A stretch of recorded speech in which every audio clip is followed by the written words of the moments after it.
En el nombre del Padre, y del Hijo, y del Espíritu Santo. La paz esté con ustedes. Señor, que quisiste dar pastores a tu pueblo, derrama sobre tu iglesia el espíritu de piedad y fortaleza, que suscite algunos ministros de tu altar y los haga testigos valientes y humildes del Evangelio. Tú, que vives y reinas por los siglos de los siglos.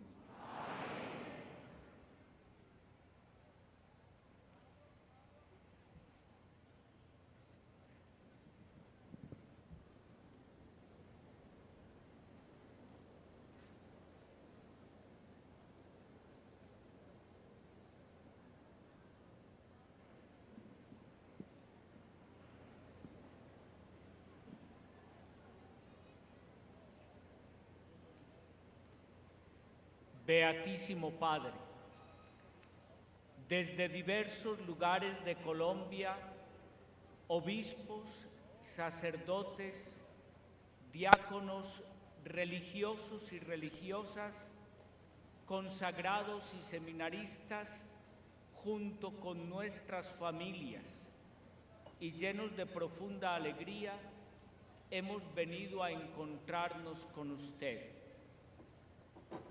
Le damos las gracias por haber querido venir a Colombia y dedicarnos un especial momento para confirmarnos en la fe, animarnos en la caridad y fortalecernos en la esperanza. Con cuánto anhelo nos hemos preparado para escucharlo, Santo Padre.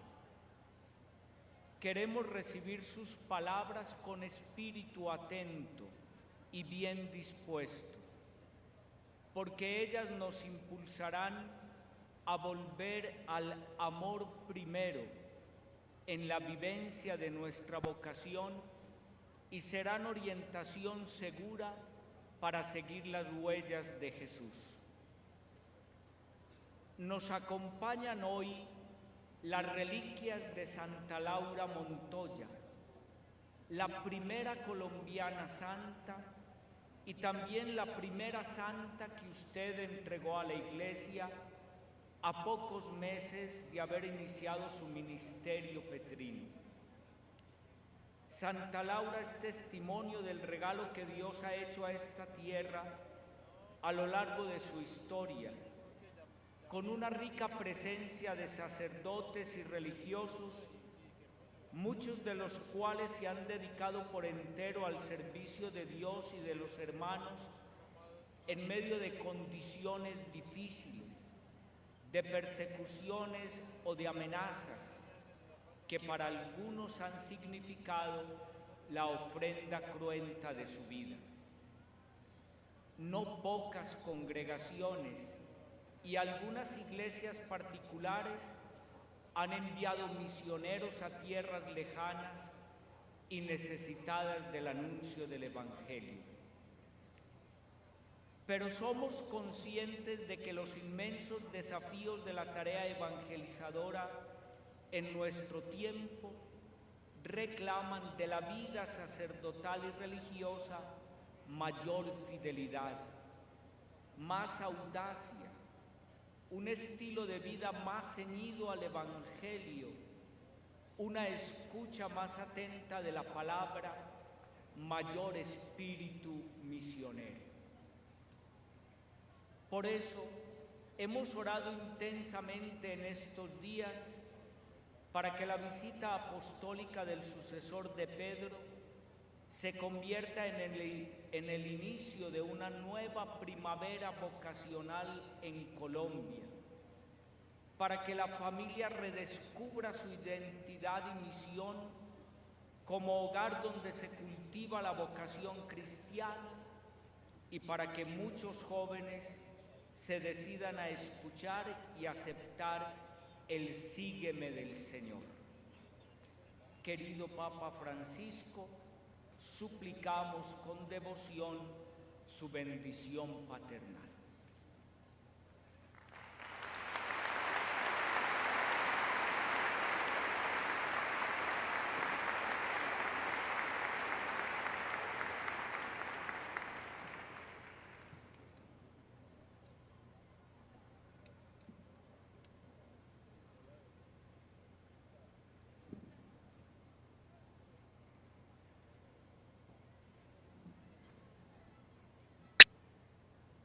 querido Santo Padre Francisco, soy Juan Felipe Escobar, sacerdote de la Arquidiócesis de Medellín.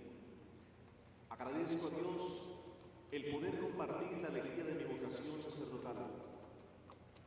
Soy el menor de 3 hermanos, hijo de un esforzado obrero y de una modesta ama de casa. Nací y me crié en el seno de una familia humilde y sencilla. Desde niño quise ser médico para desterrar el dolor físico de la humanidad. Era aún muy pequeño cuando empecé a ver cómo la gente de mi tierra era destrozada por la violencia de la guerra. En mi entorno de infancia había bombas, balas, crímenes, madres llorando por sus hijos, gente desplazadas, jóvenes en las drogas, noticias sobre corrupción e injusticias. Este ambiente marcó profundamente mi vida y me llevó a interrogarme: ¿qué puedo hacer por mi pueblo? Fue así como nació mi vocación. Dios me llamó a sanar, a ser cura de almas. En estos casi 12 años de ministerio sacerdotal, me he sentido muy feliz por ser un instrumento de la gracia salvífica de Dios. Pero en verdad, no es mucho lo que he logrado hacer para remediar el sufrimiento de mis hermanos. Sin embargo, son los más pobres y marginados los que me han acercado a Dios. Ellos han sostenido y animado mi vocación. Desde el inicio de mi servicio sacerdotal, he podido celebrar con ellos la Eucaristía y la reconciliación. He salido a las periferias de Medellín, en donde he acompañado a muchos desplazados por el conflicto, habitantes de la calle, a enfermos y a reclusos. En todos ellos he visto el rostro de Jesús y he tocado su carne. Hace 7 años y medio soy formador en el Seminario Mayor de Medellín. En unión con los seminaristas me he movilizado por las calles, las cárceles, los hospitales y otros espacios periféricos de la ciudad y de Colombia, con el propósito de anunciar el Evangelio. Hoy puedo testificar que estas experiencias han marcado profundamente la vida de los seminaristas, afianzándolos en su vocación.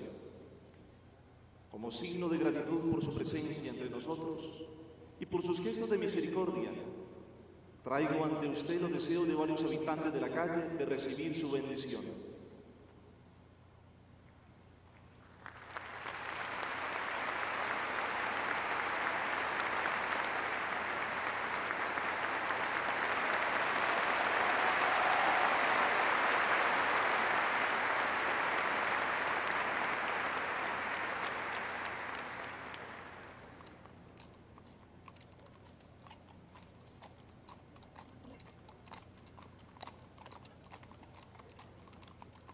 Querido Santo Padre, reciba mi cordial saludo. Soy la hermana Lely María de San José, carmelita descalza del Monasterio de la Santísima Trinidad de la Estrella.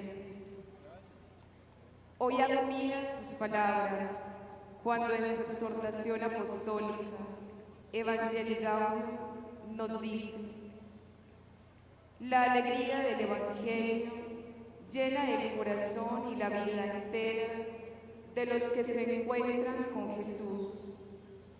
Con Cristo siempre nace y renace la alegría. Ha sido esa mi experiencia y el camino recorrido a lo largo de estos 14 años de seguimiento al Señor en la vida consagrada. Años que se han vivido en la alegría de un sí generoso, al servicio de Dios, de mis hermanos y de mi madre la Iglesia. Al traer a la memoria aquel momento en el que por primera vez, cuando tan solo tenía 14 años, sentí en mi corazón la llamada y el deseo de consagrarme al Señor toda mi vida, un sentimiento de profunda gratuidad me invade, pues me sentí amada con predilección, llamada por mi nombre e invitada, a pesar de mi pobreza, a ser portadora del más valioso de los tesoros, la vocación religiosa. Cuán importantes y valiosos fueron para mí los valores cristianos recibidos en mi hogar, en el colegio y en mi comunidad parroquial.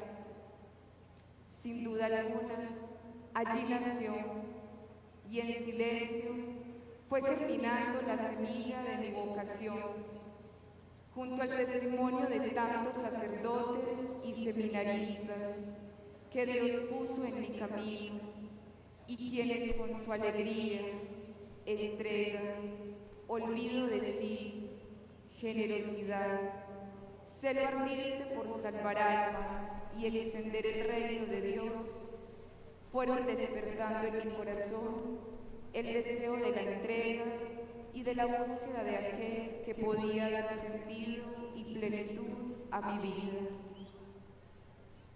Quiero decirle a los jóvenes que me escuchan y que sienten en lo profundo de su corazón que Dios los llama, que no tengan miedo, de entregar a Dios su vida, la vida por la causa del Evangelio, que seguir al Señor vale la pena, que abandonar en sus manos nuestros sueños, nuestros ideales, es lo mejor, pues Él no defrauda nuestra esperanza y solo Él puede colmar los deseos más profundos de felicidad que alberga el corazón humano.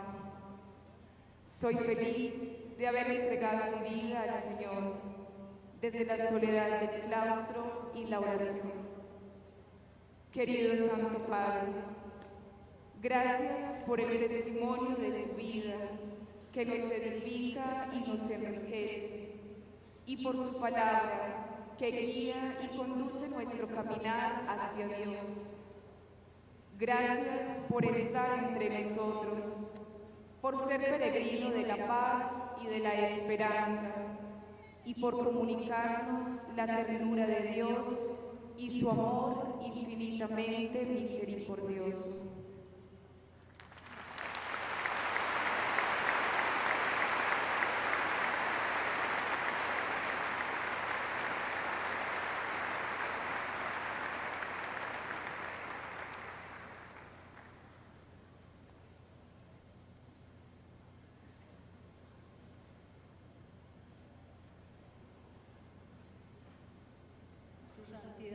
Papa Francisco, qué bueno tenerlo entre nosotros. Mi nombre, María Isabel Arboleda Pérez, junto con mi esposo y mis 3 hijos, entre ellos un sacerdote, y en nombre de todas las familias antioqueñas a las que Dios nos ha bendecido con un hijo sacerdote, le damos un caluroso saludo. Santo Padre, porque es verdad, tener un hijo sacerdote es toda una bendición de Dios. Nuestra familia siempre hemos cultivado los valores humanos y cristianos en nuestros hijos. Con la gracia de Dios hemos sido una familia de oración y caridad. Esto ayudó a despertar el deseo sacerdotal de mi hijo, porque la familia es el primer semillero de vocaciones. Y ahora que nuestro hijo es sacerdote, nuestra familia lo sigue acompañando con nuestra presencia de oración. Siempre en nuestras oraciones le pedimos al Beato Mariano de Jesús Hoyos que sea el intercesor en todas las vocaciones sacerdotales. Además, un grupo de madres de sacerdotes y seminaristas desde hace 24 años periódicamente nos reunimos en forma de cenáculo para orar y por la perseverancia de la santidad de nuestros hijos sacerdotes y seminaristas, un apostolado que cada día crece más. En nombre de todas las familias que tenemos la dicha de tener un hijo sacerdote, le pedimos derrame muchas bendiciones especiales sobre nuestros hijos sacerdotes y sobre todos nuestros hogares. Que Dios lo bendiga, Santo Padre.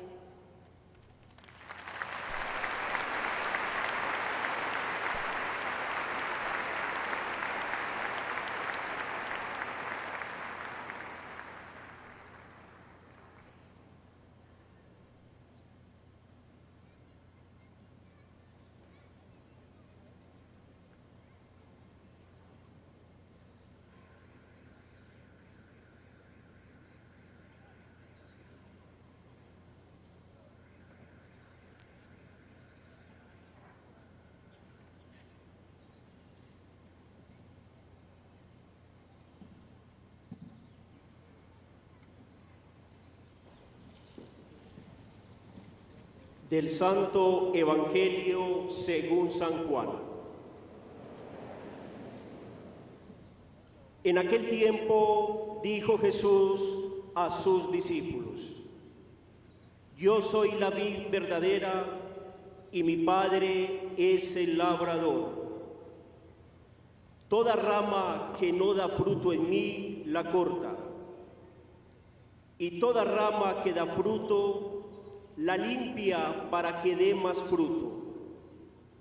Ustedes ya están limpios gracias a la palabra que les he anunciado, pero permanezcan en mí como yo en ustedes. Una rama no puede producir fruto por sí misma, si no permanece unida a la vid. Tampoco ustedes pueden producir fruto si no permanecen en mí. Yo soy la vid y ustedes las ramas. El que permanece en mí y yo en él, ese da mucho fruto, pero sin mí no pueden hacer nada. El que no permanece en mí, lo tiran y se seca, como a las ramas, que las amontonan, se echan al fuego y se queman.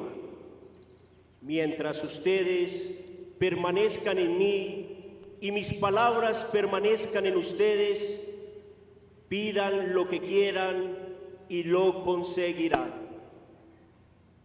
Mi Padre es glorificado cuando ustedes producen abundantes frutos. Entonces pasan a ser discípulos míos. Como el Padre me amó, así también los he amado yo. Permanezcan en mi amor.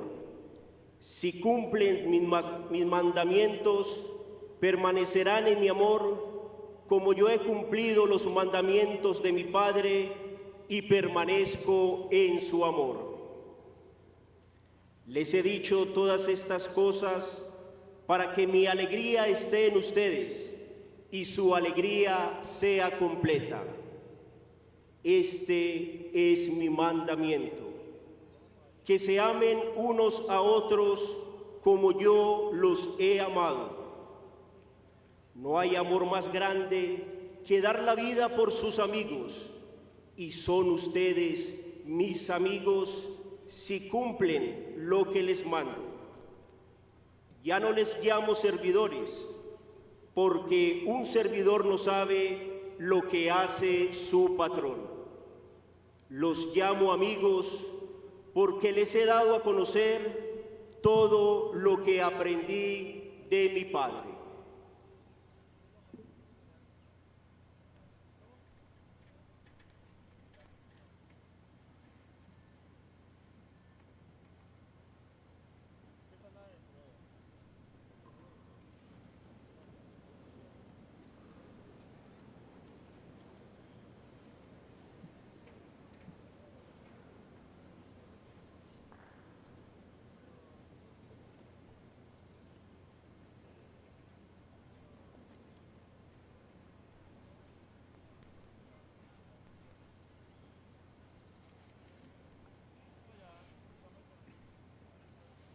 Queridos hermanos obispos, queridos sacerdotes, consagrados, consagradas, seminaristas,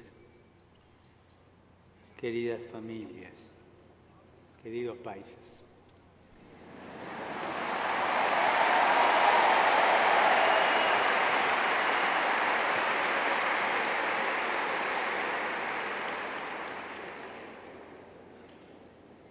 La alegría de la vid verdadera que acabamos de escuchar del Evangelio de Juan se da en el contexto de la última cena de Jesús.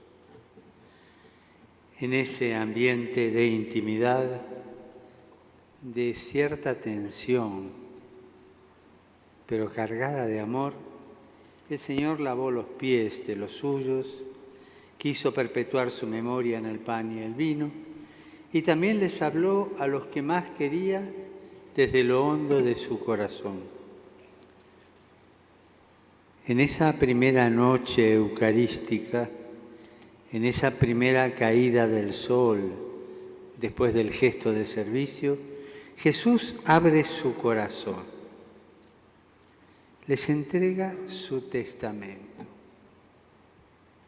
Y así como en aquel cenáculo se siguieron reuniendo posteriormente los apóstoles con algunas mujeres y María, la Madre de Jesús, hoy también acá, en este espacio, nos hemos reunido nosotros a escucharlo y a escucharnos.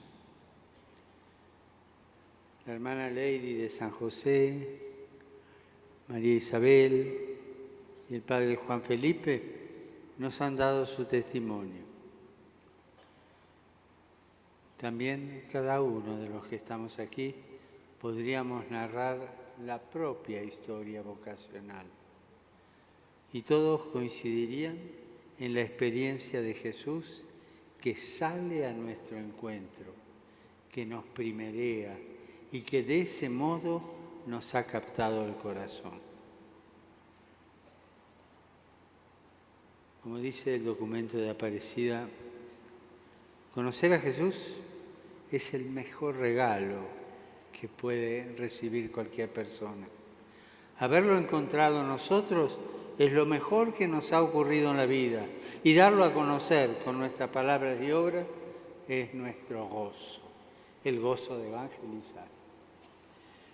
Muchos de ustedes, jóvenes, habrán descubierto este Jesús vivo en sus comunidades, comunidades de un fervor apostólico contagioso que entusiasman y suscitan atracción. Donde hay vida, fervor, ganas de llevar a Cristo a los demás, surgen vocaciones genuinas. La vida fraterna y fervorosa de la comunidad es la que despierta el deseo de consagrarse enteramente a Dios y a la evangelización. Los jóvenes son naturalmente inquietos, ¿o me equivoco?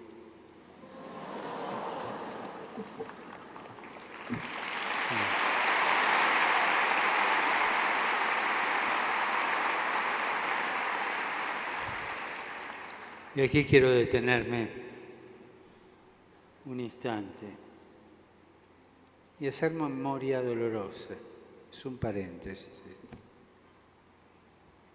Los jóvenes son naturalmente inquietos. Inquietud tantas veces engañada, destruida por los sicarios de la droga. Medellín me trae ese recuerdo. Me evoca tantas vidas jóvenes truncadas, descartadas, destruidas. Los invito a recordar,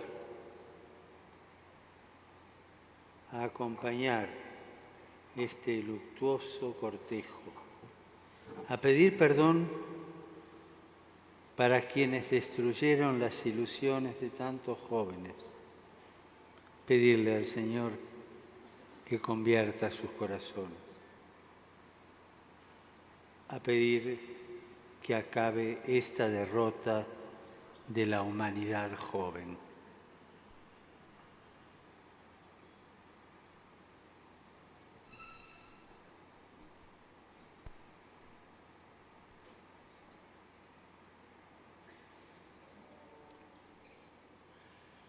Los jóvenes son naturalmente inquietos y si bien asistimos a una crisis del compromiso y de los lazos comunitarios, son muchos los jóvenes que se solidarizan ante los males del mundo y se embarcan en diversas formas de militancia y de voluntariado. Son muchos. Y algunos, sí, son católicos practicantes. Otros son católicos al agua de rosa, como decía mi abuela, ¿no? Otros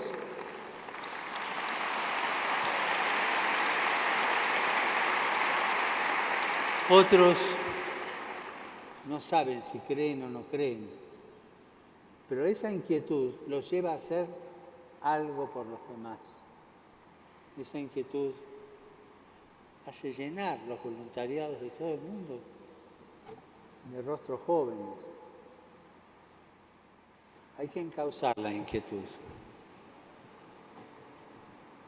Cuando lo hacen captados por Jesús, sintiéndose parte de la comunidad, se convierten en callejeros de la fe, felices de llevar a Jesucristo a cada esquina, a cada plaza, a cada rincón de la tierra.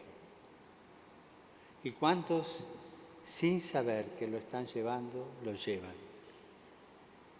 Esa riqueza de callejear sirviendo, de ser callejeros de una fe que quizás ellos mismos no terminan de entender.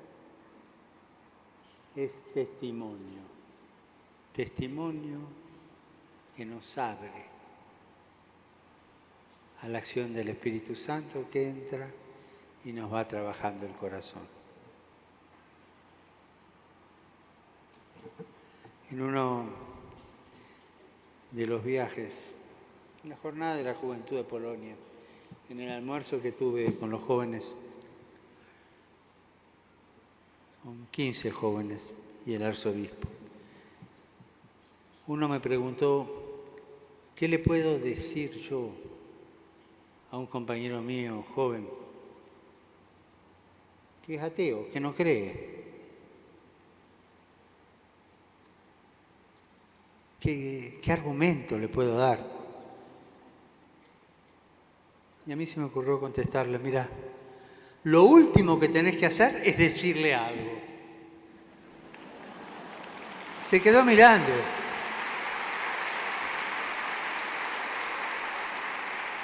Empezá a hacer, empezá a comportarte de tal manera que la inquietud que él tiene adentro lo haga curioso y te pregunte. Y cuando te pregunte por tu testimonio, ahí podés empezar a decir algo. Es tan importante ese callejear la fe, callejear la vida. Y esa es la vid a la que se refiere Jesús en el texto que hemos proclamado. La vid es todo ese pueblo de la alianza. Profetas como Jeremías, Isaías, Ezequiel, se refieren a él como una vid. Hasta un salmo, el 80, canta diciendo, tú sacaste de Egipto una vid, le preparaste terreno, echó raíces y llenó toda la región. A veces expresan el gozo de Dios ante su vid, otras su enojo, desconcierto o despecho. Jamás Dios se desentiende de su vid. Nunca deja de padecer sus distancias. Si yo me alejo, Él sufre en su corazón. Nunca deja de salir al encuentro de ese pueblo que cuando se aleja de Él se seca, arde y se destruye. ¿Cómo es la tierra, el sustento, el soporte donde crece esta vid en Colombia? ¿En qué contextos se generan los frutos de las vocaciones de especial consagración? Seguramente en ambientes llenos de contradicciones, de claroscuros, de situaciones vinculares complejas. Nos gustaría contar con un mundo con familias y vínculos más llanos, pero somos parte de este cambio de época, de esta crisis cultural. Y en medio de ella, contando con ella, Dios sigue llamando. O sea, que a mí que no me vengan con el cuento de que no, claro, no hay tantas vocaciones de especial consagración, porque claro, con esta crisis que vivimos. ¿Eso sabe qué es? Cuento chino. ¿Clarito?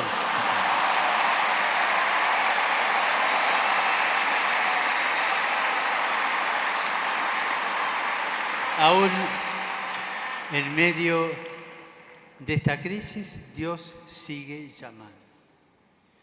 Sería casi evasivo pensar que todos ustedes han escuchado el llamado de Dios en medio de familias sostenidas por un amor fuerte y lleno de valores como la generosidad, el compromiso, la fidelidad o la paciencia. Algunos sí, pero no todos. Algunas familias, quiera Dios que muchas, son así.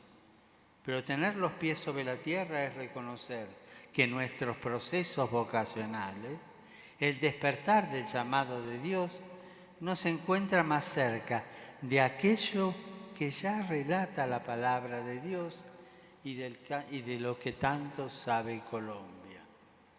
Un sendero de sufrimiento y de sangre.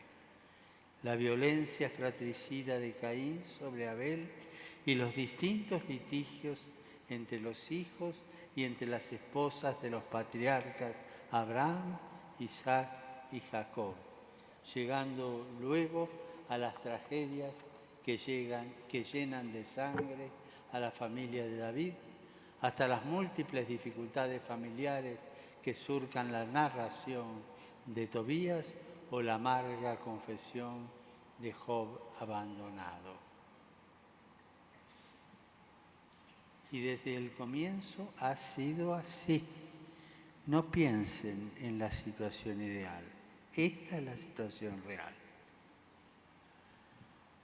Dios manifiesta su cercanía y su elección donde quiere, en la tierra que quiere y como esté en ese momento, con las contradicciones concretas, como Él quiere.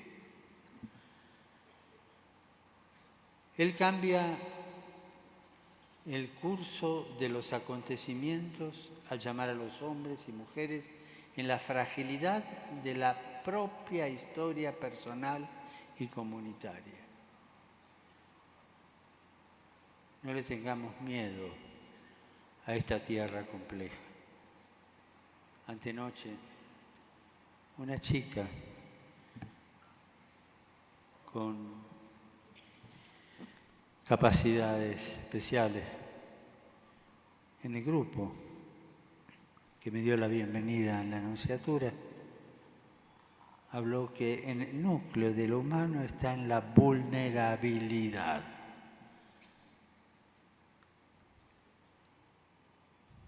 Y explicaba por qué.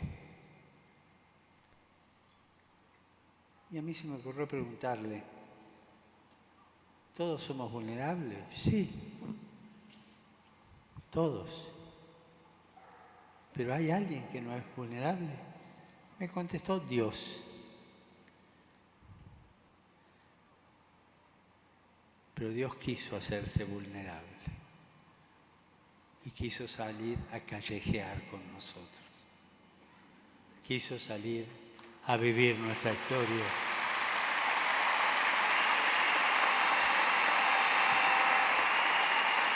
Tal como era. Quiso hacerse hombre en medio de una contradicción, en medio de algo incomprensible, con la aceptación de una chica que no comprendía pero obedeció, y de un hombre justo que siguió lo que le fue mandado. Pero todo eso en medio de contradicciones. No tengamos miedo en esta tierra compleja. Dios siempre ha hecho el milagro de generar buenos racimos como las arepas al desayuno.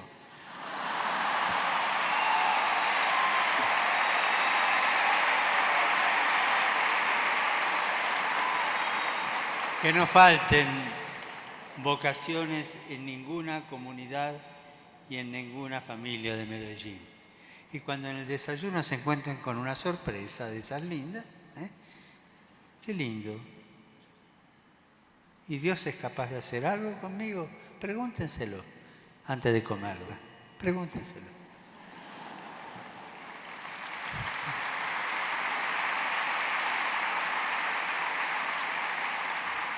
Y esta vid, que es la de Jesús, tiene el atributo de ser la verdadera. Él ya utilizó este término en otras ocasiones, en el Evangelio de Juan. La luz verdadera, el verdadero pan del cielo o el testimonio verdadero. Ahora la verdad no es algo que recibimos como el pan o la luz, sino que brota desde adentro. Somos pueblo elegido para la verdad y nuestro llamado tiene que ser en la verdad. Si somos sarmientos de esa vid, si nuestra vocación está injertada en Jesús, no puede haber lugar para el engaño, la doblez, las opciones mezquinas. Todos tenemos que estar atentos para que cada sarmiento sirva para lo que fue pensado, para dar frutos. Yo estoy dispuesto a dar frutos.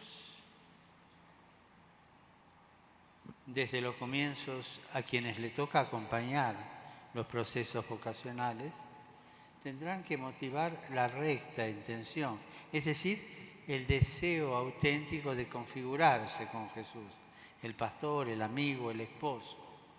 Cuando los procesos no son alimentados por esta savia verdadera que es el Espíritu de Jesús, entonces hacemos experiencia de la sequedad. Y Dios descubre con tristeza aquellos tallos ya muertos. Las vocaciones de especial consagración mueren cuando se quieren nutrir de honores, cuando están impulsadas por la búsqueda de una tranquilidad personal y de promoción social, cuando la motivación es subir de categoría, apegarse a intereses materiales,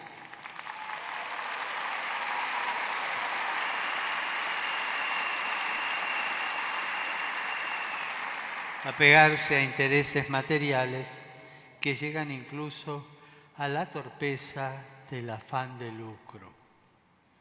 Lo dije ya en otras ocasiones y lo quiero repetir como algo que es verdad y es cierto. No se olviden, el diablo entra por el bolsillo, siempre.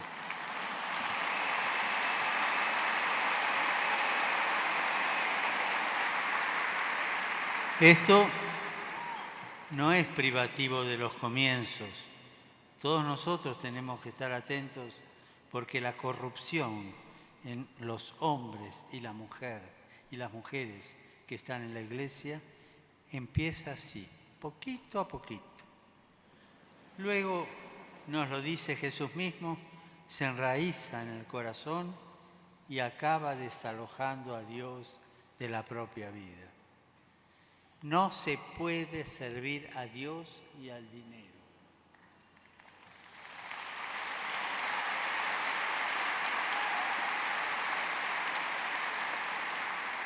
Jesús dice, no se puede servir a Dios a dos señores.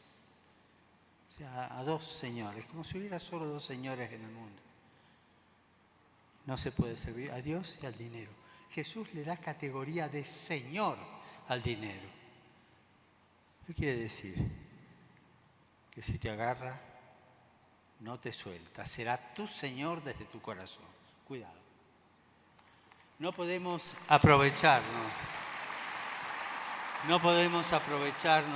de nuestra condición religiosa y de la bondad de nuestro pueblo para ser servidos y obtener beneficios materiales.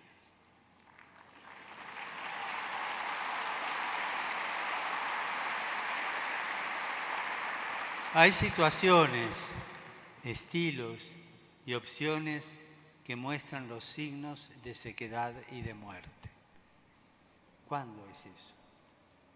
No pueden seguir entorpeciendo el fluir de la savia que alimenta y da vida.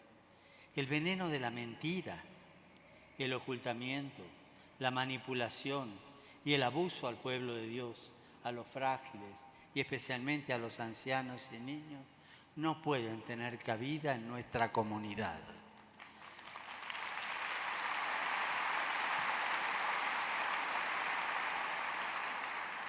Cuando consagrado, una consagrada, una comunidad, una institución, llámese parroquia, lo que sea, opta por ese estilo, es una rama seca. Solo hay que sentarse y esperar que el Señor la venga a cortar. Pero Dios no solo corta. La alegoría continúa diciendo que Dios limpia la vid de imperfecciones. Tan linda es la poda. Duele, pero es linda. La promesa es que daremos fruto y en abundancia, como el grano de trigo, si somos capaces de entregarnos, de donar la vida libremente. Tenemos en Colombia ejemplos de que esto es posible. Pensamos en Santa Laura Montoya, una religiosa admirable cuyas reliquias hoy tenemos aquí.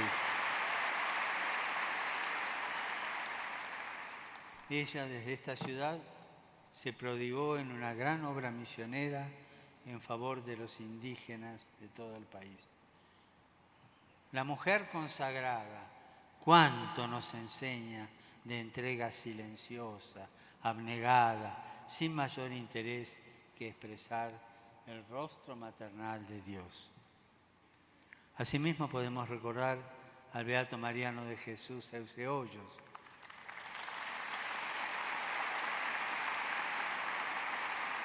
uno de los primeros alumnos del seminario de Medellín, y a otros sacerdotes y religiosas y religiosos de Colombia, cuyos procesos de canonización ha sido introducido. Como también otros tantos, miles de colombianos anónimos que en la sencillez de su vida cotidiana han sabido entregarse por el Evangelio y que ustedes seguramente llevarán en su memoria y serán estímulos de entrega. Todos nos muestran que es posible seguir fielmente la llamada del Señor, que es posible dar mucho fruto, aún ahora en estos tiempos y en este sitio. La buena noticia es que Él está dispuesto a limpiarnos. La buena noticia es que todavía no estamos terminados, estamos en proceso de fabricación. Que como buenos discípulos estamos en camino. ¿Cómo va cortando Jesús los factores de muerte que anidan en nuestra vida y distorsionan el llamado? Invitándonos a permanecer en Él. Permanecer no significa solamente estar, sino que indica mantener una relación vital, existencial, de absoluta necesidad. Es vivir y crecer en unión fecunda con Jesús, fuente de vida eterna. Permanecer en Jesús no puede ser una actitud meramente pasiva o un simple abandono sin consecuencias en la vida cotidiana. Siempre trae una consecuencia, siempre, ¿no? Y permítanme proponerles, porque está siendo un poco largo esto, 3. No van a decir que sí, así que no les creo. Permítanme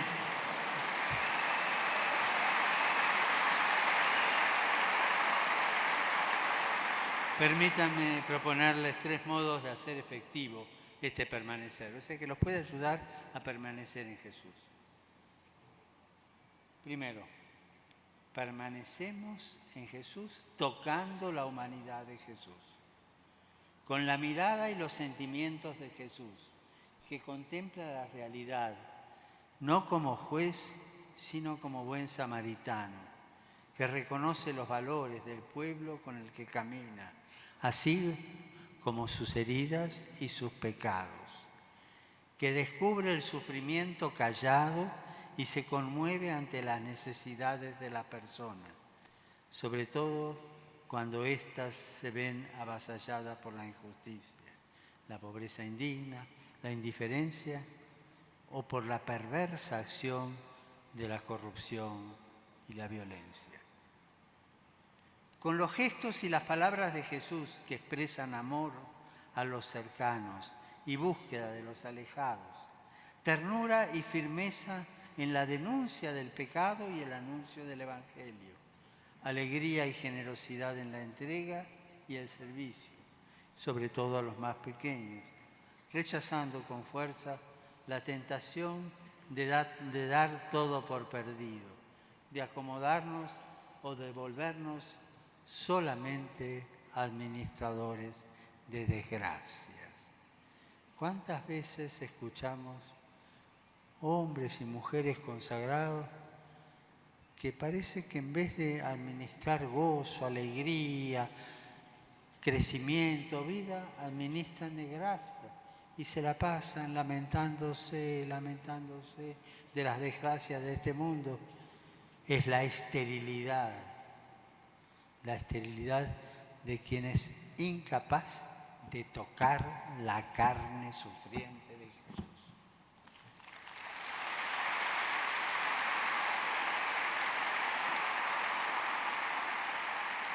Segundo, permanecemos contemplando su divinidad, despertando y sosteniendo la admiración por el estudio que acrecienta el conocimiento de Cristo, porque como recuerda San Agustín, no se puede amar a quien no se conoce. Privilegiando para ese conocimiento el encuentro con la Sagrada Escritura, especialmente el Evangelio, donde Cristo nos habla, nos revela su amor incondicional al Padre, nos contagia la alegría que brota de la obediencia a su voluntad y al servicio a sus hermanos. Yo les quiero hacer una pregunta, pero no me la respondan. Se la responde cada uno a sí mismo. ¿Cuántos minutos o cuántas horas leo el Evangelio o la Escritura por día? ¿Se la contestan? Quien no conoce las Escrituras no conoce a Jesús. Quien no ama las Escrituras no ama a Jesús. Gastemos tiempo en una lectura orante de la palabra, en auscultar en ella qué quiere Dios para nosotros y para nuestro pueblo. Que todo nuestro estudio nos ayude a ser capaces de interpretar la realidad con los ojos de Dios. Que no sea un estudio evasivo de los aconteceres de nuestro pueblo, que tampoco vaya al vaivén de modas o ideologías, que no viva de añoranzas ni quiera encorsetar el misterio, que no quiera responder a preguntas que ya nadie se hace y dejar en el vacío existencial a aquellos que nos cuestionan desde las coordenadas de sus mundos y sus culturas. Permanecer y contemplar su divinidad, haciendo de la oración parte fundamental de nuestra vida y de nuestro servicio apostólico. La oración nos libera del lastre de la mundanidad, nos enseña a vivir de manera gozosa, a elegir alejándonos de la superficialidad en un ejercicio de verdadera libertad. En la oración crecemos en libertad, en la oración aprendemos a ser libres. La oración nos saca de estar centrados en nosotros mismos, escondidos en una experiencia religiosa vacía, y nos lleva a ponernos con docilidad en las manos de Dios para realizar su voluntad y hacer eficaz su proyecto de salvación. Y en la oración les quiero aconsejar una cosa también. Pidan, contemplen, agradezcan, intercedan, pero también acostúmbrense a adorar. No está muy de moda adorar. Acostúmbrense a adorar. aprender a adorar en silencio. Aprendan a orar así. Seamos hombres y mujeres reconciliados para reconciliar. Haber sido llamados no nos da un certificado de buena conducta e impecabilidad. No estamos revestidos de una aureola de santidad. Guay, el religioso, el consagrado, el cura o la monja que vive con cara de estampita, por favor. Guay.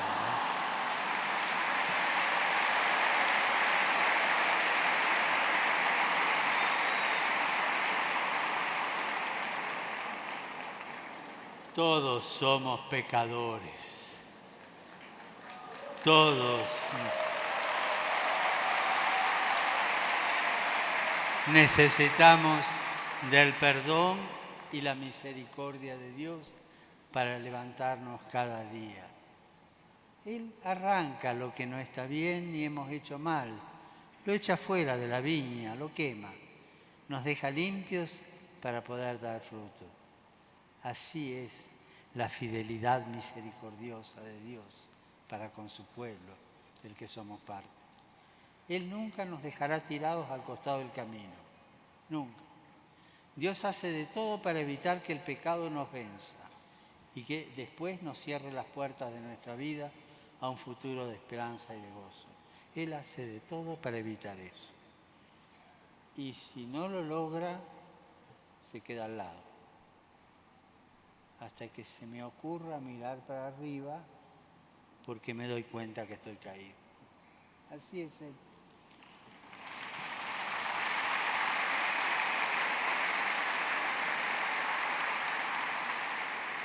Finalmente, hay que permanecer en Cristo para vivir en alegría.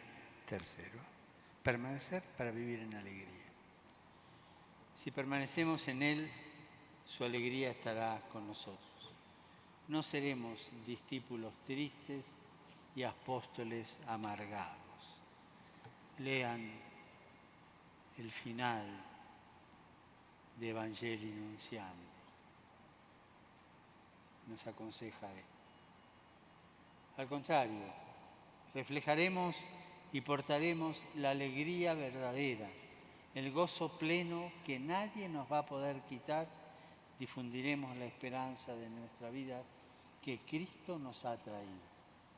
El llamado de Dios no es una carga pesada que nos roba la alegría. ¿Que es pesada? A veces sí, pero no nos roba la alegría. A través de ese peso también nos da la alegría. Dios no nos quiere sumidos en la tristeza, uno de los malos espíritus que se apoderaban del alma y que ya denunciaban los monjes del desierto. Dios no nos quiere sumidos en el cansancio que viene de actividades mal vividas, sino una espiritualidad que haga feliz nuestra vida y aún nuestras fatigas. Nuestra alegría contagiosa tiene que ser el primer testimonio de la cercanía y del amor de Dios. Somos verdaderos dispensadores de la gracia de Dios cuando transparentamos la alegría del encuentro con Él. En el Génesis, después del diluvio, Noé planta una vid como signo del nuevo comienzo. Finalizando el Éxodo, los que Moisés envió a inspeccionar la tierra prometida volvieron con un racimo de uvas de este tamaño. Signo de esa tierra que emanaba leche y miel. Dios se ha fijado en nosotros, en nuestras comunidades y en nuestra familia. Están aquí presentes y me parece muy de buen gusto que estén los padres y las madres de los consagrados, los sacerdotes y las mujeres. Dios se ha fijado en nosotros, en nuestras comunidades y familias. El Señor ha puesto su mirada sobre Colombia. Ustedes son signos de ese amor de predilección. Nos toca ahora ofrecer todo nuestro amor y servicio unidos a Jesucristo, que es nuestra vida, y ser promesa de un nuevo inicio para Colombia, que deja atrás diluvios, como el de Noé, diluvios de desencuentros y de violencias, que quiere dar muchos frutos de justicia y de paz, de encuentro y de solidaridad. Que Dios los bendiga, que bendiga la vida consagrada en Colombia. Y no se olviden de rezar por mí para que me bendiga también. Gracias.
Fieles a la recomendación de Salvador y siguiendo su divina enseñanza, nos atrevemos a decir: Padre nuestro que estás en el cielo.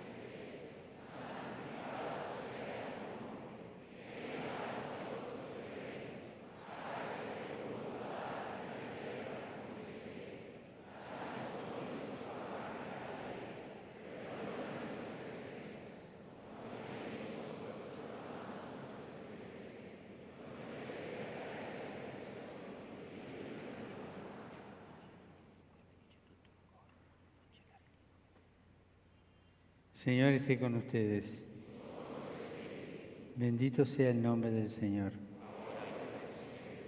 Nuestro auxilio está en el nombre del Señor.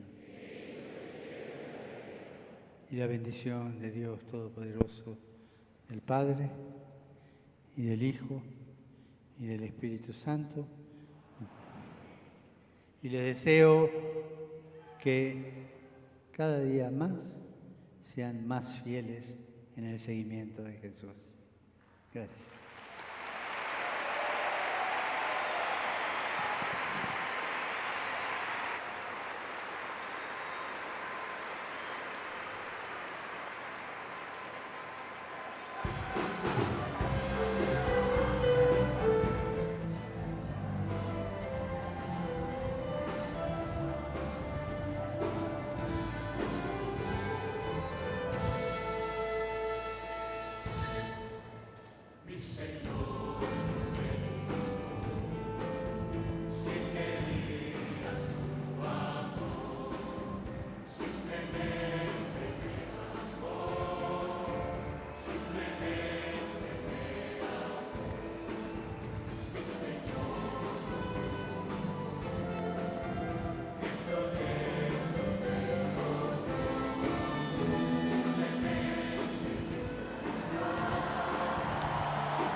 Vamos ahora, como muchas veces nos lo ha dicho el Papa Francisco, desde el mismo día de su elección como pontífice, nos ha pedido, recen por mí. Por eso vamos ahora, que el Papa Francisco aún está cerca, vamos a orar juntos la oración por su comenzar con Cristo algo nuevo en bien de todos los colombianos. Suscita en nuestros corazones esperanza, perdón, amor y paz, para que con la ayuda de tu Espíritu hagamos posible el reencuentro entre los colombianos por medio de la reconciliación. Te suplicamos, Padre de bondad, que por intercesión de la Virgen del Rosario de Chiquinquirá, esta visita del Santo Padre nos abra la mente y el corazón al Evangelio de Cristo nuestro Señor. Amén. Un aplauso para el Papa Francisco.